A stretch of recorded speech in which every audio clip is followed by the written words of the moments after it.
নানা বাড়িতে আইসে আমার ছেলে আজকে সকাল সকাল আটা দিয়ে হোলি খেলছে। আমার নিজের শ্বশুর বাড়িতে এক গরু কুরবানি দিলেও আমার বাবা মা তাদের এক ভাগ গরুর কুরবানি মগজ পায়া ফ্যাপসা কলিজা কোনো কিছুই খায় নাই, শুধুমাত্র আমাকে নিয়ে খাবে বলে। এই বলে বাবা মায়ের ভালোবাসা। সকালবেলা যখন ঘুম থেকে উঠি নাই, ঘুমের মধ্যে মানে উঠবো একটু পরে, তো আমার ছেলে হঠাৎ করে এসে বলতেছে, আম্মু আমি তো ভয় পাই, আমি তো ভয় পাই। তো আমি বললাম কি হয়েছে? তো এর মধ্যে আমার বাবা হাসতে হাসতে এসে বলতেছে, দেখা যা তোর পোলাই কি করছে।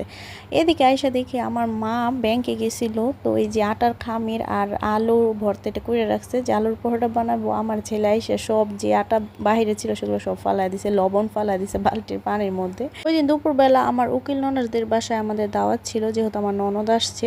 তো বিকালে আবার আমার ননদেরা ভাবছিল ট্রেন দিয়ে চলে যাবে, কিন্তু ট্রেনে এত ভিড় ছিল, পরে আর ওনারা ট্রেন দিয়ে যাইতে পারে নাই, পরে বাইরে উড়েই গেছে। আর এটা হচ্ছে পরের দিন সকালবেলা, ওই দিন আর তেমন ভিডিও করি নাই, আসলে এখন আমার ভিডিও করতেই ইচ্ছা করে না। তো পরের দিন সকালে মারে বলছি যে তুমি কিছু নাস্তা টাস্তা বানাও না, এই কয়েকদিন খালি আলুর রুটি হ্যান ত্যান খাওয়া হয়েছে।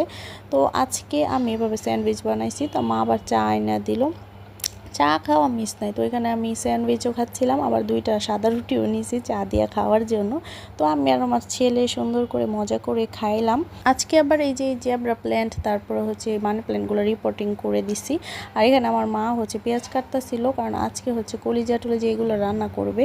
তো এটা হচ্ছে আমার মা পেঁয়াজ কাটতে দিচ্ছে। আর দেখেন এটা হচ্ছে 7 ভাগের 1 ভাগ মগজ, মানে হচ্ছে আমার বাবা 1 ভাগা কুরবানি দিছিল, তো সেই মগজটাই কোনো কিছুই আমার বাবা মা খায় নাই, তারা শুধু মাংসটা খাইছে।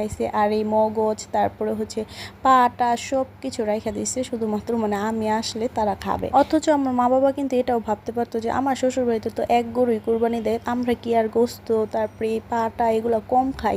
আলহামদুলিল্লাহ অনেক খাই, কিন্তু তারপরও যেহেতু মা বাবা, তো তারা কিন্তু আমাদের রাইখা খাইবো না, মানে আমার রাইখা তো খাইবই না। তো এখানে আমার মা বলছে আজকে আমি রান্না করতাম, আমার বাবা আমার হাতে রান্না অনেক পছন্দ করে।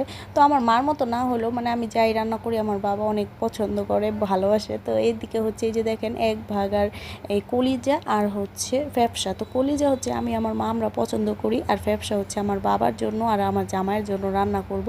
আর কলিজাটা আমি আমার ভাই আর আমার মা খাবো।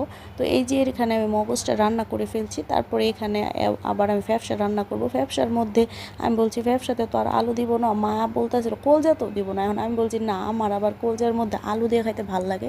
আমি কি করি, আমার শ্বশুর বাড়িতেও আমার জন্য একটু আমি আলাদা কলজা রেখে দিই, সেটা আমি আলু দিয়ে রান্না করে খাই, আমার মজা লাগে। মা বলে তোদের 2 ভাই বোনের জ্বালায় মানে বুড়ির মধ্যে কলজার মধ্যে সব কিছুর ভিতরে তোরা খালি আলু খাইতে চাস। আমি বলে আমার কাছে তো ভালো লাগে। তো এখানে আমি হয়েছি কষায় নিতেছিলাম। আর এদিকে কি সুন্দর যে বৃষ্টি হইতাছিল, বৃষ্টি হইলে এত যে ভালো লাগে, দেখেন কি ঝুম বৃষ্টি। এই কয়দিন তো প্রচণ্ড গরম ছিল, এখন আল্লাহর রহমতে বৃষ্টি হয়েছে, তো বৃষ্টি আসাতে ভালোই লাগতেছে।